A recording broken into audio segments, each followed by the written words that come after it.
Well, hello everyone. This is Al Fadi. I'd like to welcome you back to this video series on the Quran, specifically the topic of Ahruf and Qira'at.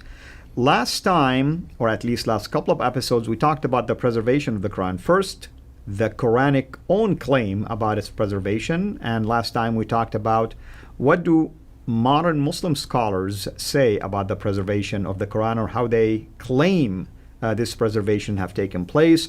Today we're going to take a different angle that is extremely important for you to follow along and pay attention to, because it is, in my view, the pivotal point of how we can understand now everything that is taking place in terms of today's problems that are being uncovered. This time we're going to take a look at the preservation from the angle of medieval age. How do the medieval age Islamic scholars deal with the issue of the preservation? With me here, of course, in studio, Dr. J. Smith. Dr. J, what is it that we need to learn from this particular era, which is the medieval era? Yeah, what we're going to find is there's a disconnect between what modern Muslim scholars are saying and what the early medieval Muslim scholars said. But that something changed, that there was a change. There's an evolution in the claims they made. So let's go back and let's put the slide up and let's look at three of the medieval scholars from the 10th moving up into the 11th century. Let's start with Al-Tabari.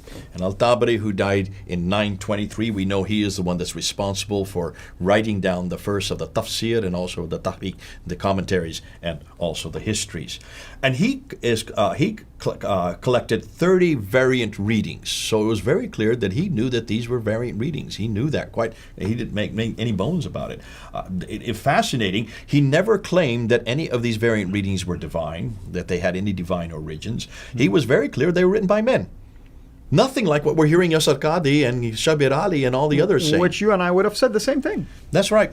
And that's why people are so critical of Al-Tabari. They are very critical of him because he would not make these divine claims. For him, this was quite normal. These were variants written by men. Men make mistakes. Men have varied ways of looking at it. He even understood the fact that when you have different dots and different vowels, that you would put the dots in different places. And you know what, Dr. J? If modern Muslims will tell us that exact explanation, I don't think there'll be an issue. Exactly, because that is called textual criticism. Right. That is what a textual analysis should be. Let's look at another scholar, and he comes about a few years later, Ibn Mujahid. Well, hold on a minute. We know that name, don't we? He's a pretty famous guy, isn't he? He is famous for the 7 ahruf, or the Qira'at. The 7 plus the other 14 that come after it, the other ones there, which are the transmitters, the rawis, that come after it. And he chose the 7 readings and the 14 rawis, which makes 21. Of the 30, he chooses 21 of them around the 10th century, 936. He never considered them to be divine, never ever assumed that they were divine, nor that they were from Muhammad. He never claimed they were from Muhammad. Okay? So he considered them similar to the madahib, the laws, that they were similar to laws. And you know, the Sharia laws, you know. The Sharia laws, you have the different 4 schools, and they are contradictory, and we even know the dates that they were there. No one would consider those laws to be divine. And we even know the dates, and they gave the dates of when you have the Shafi school and the... Right, the schools of jurisprudence, basically. They are, and these are known as fiqh. So he considered them to be all on the same level as them. Back in the 10th century, written later by men. Now let's then go to a third one, and this is Abu al-Qasim al-Khudali. I should really actually have you read this, since you pronounce it much better than I do. Yeah, so Abu al-Qasim al-Khudali, yes. It just flows out of your mouth. Yeah. Died in 1073, so he's coming a little over a century later. So he is in the 11th century. He collected 50 readings, 50 different readings that were variant. Yet he never considered them to be divine either. Just like Al-Tabari and Ibn Mujahid, they were really nothing more than a collection of all these different ways to say the same thing or to say different things, and putting them out there so that people can make their own opinions, so you could have your own stable that you would go to, or your own school that you would go to. That's why even when Hatun went to that, she went into the store, that bookstore, he said, well, which one do you like? Which one do you want? Surprising her, saying, mean there's more than one? Yes, if you're in North Africa, you'd probably want the Warsh one, because you would probably memorize it from the Warsh reading. And you know what's so fascinating about the work that these men have done, like, for instance, Al-Hudayli? For instance, I mean, if somebody has 50 different readings, You can learn a lot from this reading. For instance, you can learn that did memory preserve the Quran by that time? We see that there are errors in memory. We can go back and fix some of it. There's nothing wrong with doing critical critical analysis like this. But unfortunately, back then in his days, it appears to be normal, acceptable. Today, it is not.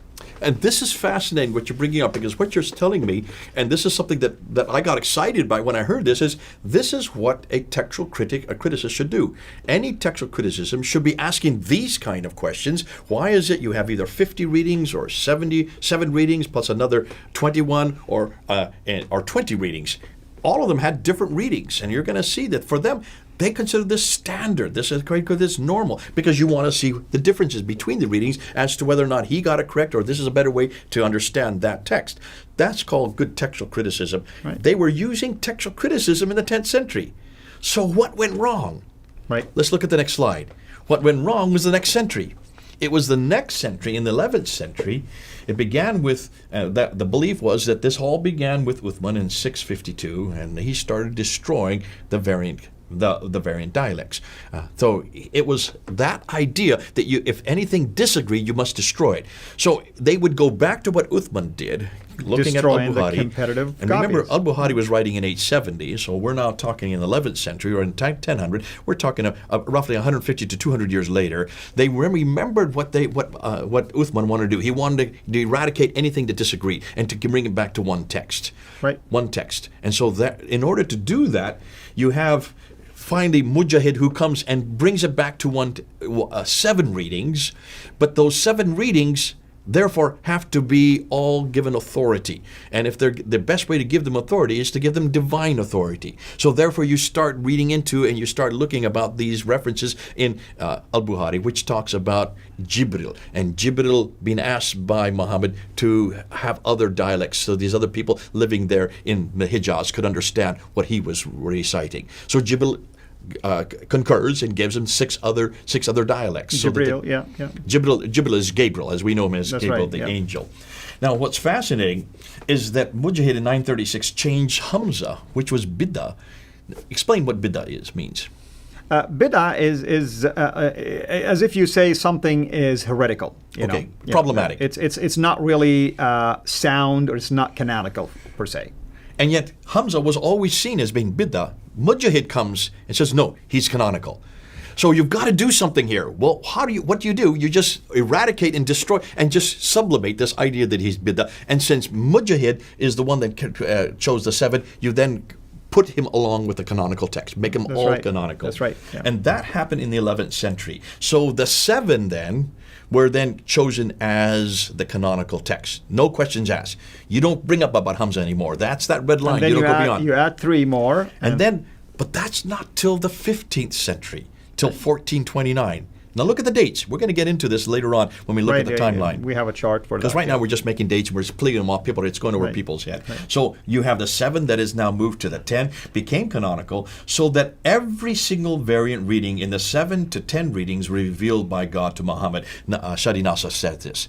And this is fascinating. This all happens and is imposed then on the 11th century. So much so, he says, that Muslims labeled both scholars and lay Muslims unbelievers if they challenged the validity of any of the 7 to 10 Quranic readings. This was imposed on the 11th century. So when you have Yasser Qadi today saying, these are the best of the best, this is the creme de la creme, talking about the 10. Why do you think he's saying that? Because from the 11th century they've been saying that. This is not something that Yasser Qadi thought up. This is not something that Yasser Qadi invented. This has been going on for 1,000 years. 1,000 years. And Shadi Nasr is saying this. Be careful. This is not something that modern scholars are just coming up at the top of their head. So when we look through all those modern scholars, Gulen, and we looked at Shabir Ali, and we look at Yasser Qadi, and we looked at these other, Yusuf Ali, they are not making this up off the top of their head. They are standing on the shoulders of a tradition that's over 1,000 years old. That's right. 1,000 years old. And I love the work of Dr. Nasr, Shadi Nasr. I mean, it's fascinating, the way he handled. Shadi Nasr is from where? I believe it's Middle East. I don't want to. But where is he studying? Where is he teaching? I believe it's Harvard. Harvard University. So he's here in the West. He is all in that realm, the Western area. And over on this side, I should say, the West over here. That Yasir Qadhi was saying, we in the West, we have a dilemma. Because we don't have, here in the West, there is not red line. In Harvard University, there is no red line. You can ask any question you want. And Shadi Nasser is asking these questions. Right. We need to listen to these Western scholars, these Muslim. He is a Muslim, but we need to hear what they're saying because they are now exposing the very thing that has been around for 1,000 years. They're saying, folks, we've got to wake up and realize that this tradition is nothing new. This tradition has been here for 1,000 years. No wonder Muslims are saying what they say. No wonder Muslims cannot wiggle back or forth. They've got to continue to do so because it's been made a divine edict. These 10 have been made divine from the 11th century. Right. Now, here's my remit. And I want to go to the next slide. This is our remit today. And this is what I'm going to do. And I'm going to talk to any Muslims that's watching me.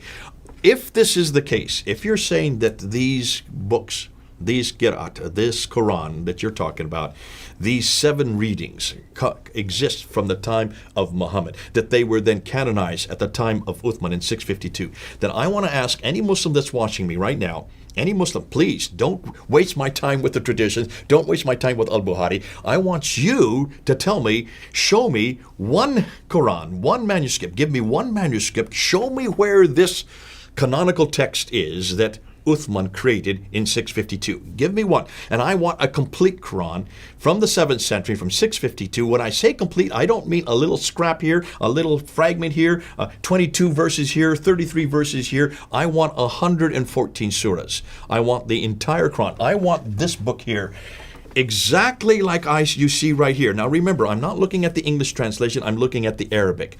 I want you to come up with the Arabic. Not of these 7. Please don't talk about these 7. I want from Hafs.